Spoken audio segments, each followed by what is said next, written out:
நாராயணா அகில குரு பகவன் நமஸ்தே. சர்வத்ர கோவிந்த நாம சங்கீர்த்தனம். கோவிந்தா கோவிந்தா. ஸ்ரீமன்னாராயணீயம் 48வது தசகம். யமலார்ஜுனர்களுக்கு மோட்சமளித்தல். மெய்ப்பொருள் அறிவோம்.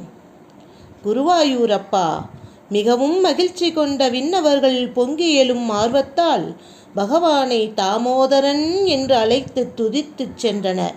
மிகவும் மிருதுவான வயிற்றை உடைய பகவானே, தங்களுடைய விருப்பப்படியன்றோ உரலிலே கட்டுண்டீர்கள்.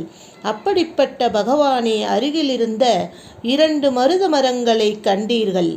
தாமமென்றால் கயிறு, உதரமென்றால் வயிறு. தாமோதரன் என்றால் கயிறால் கட்டப்பட்ட வயிறு படைத்தவன் என்றுதானே பொருள் கொள்ள வேண்டும்.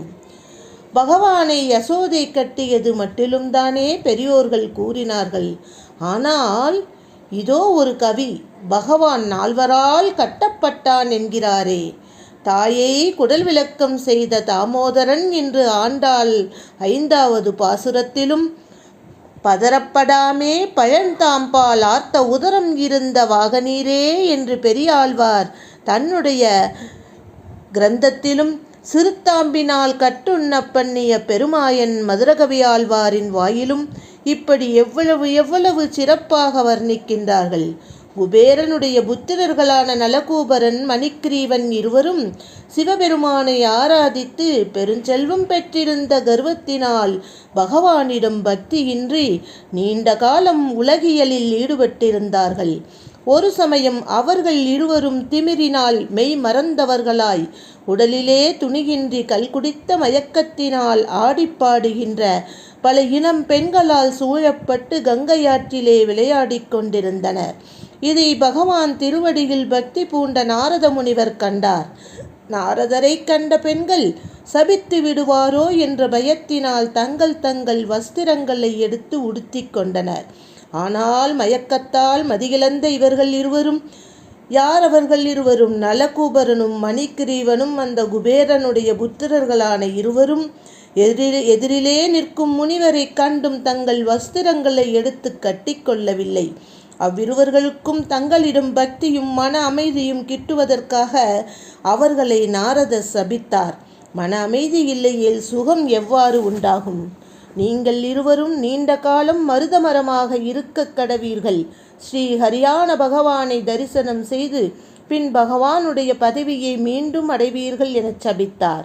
இவ்வாறு சபிக்கப்பட்ட அவர்கள் இருவரும் நாரதருடைய சாபமே பகவானுக்கு அருளாகப் போகிற பான்மையைக் கண்டு பகவானை தரிசிக்கும் ஆவலுடன் தாங்கள் பகவான் குருவாயூரப்பர் அவதரிக்கப் போகும் கோகுலத்துக்கு அருகிலே மருத மரங்களாக பிறவி அடைந்தார்கள். அத்தகைய 2 மருத மரங்களின் இடையிலே பகவான் உற்சாகத்துடன் கிருஷ்ண பரமாத்மா பகவானை கட்டியுள்ள உரலுடன் மெதுவாக தவழ்ந்து சென்றார். உரல் குறுக்காக தகைந்ததால் வெகு காலமாகி உளுத்து போயிருந்த அவ்விரு மரங்களும் ஆடி அசைந்து வீழ்த்தப்பட்டன. கோவிந்தா!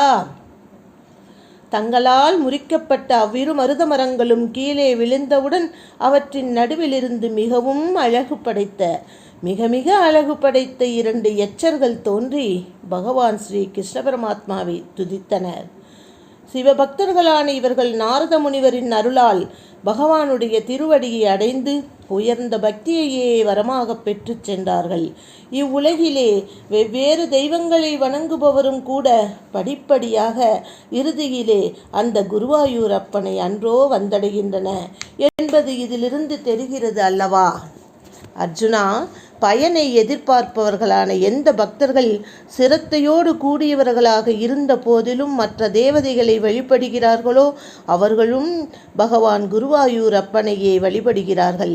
ஆனால் அவர்களுடைய வழிபாடு விதிமுறைப்படி உள்ளதன்று, அஞ்ஞானமே நிறைந்துள்ளது.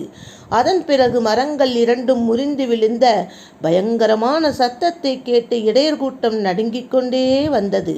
அப்பொழுது தங்களை கட்டிவிட்டோமே என்ற வெட்கத்தினால் தலைகுனிந்து நின்ற யசோதையின் முகத்தை உற்று நோக்கிய நந்தகோபர் உலகியலிலிருந்து அனைவரையும் விடுவிக்கும் முக்தியளிக்கும் பகவானை கட்டிலிருந்து விடுவித்தார்.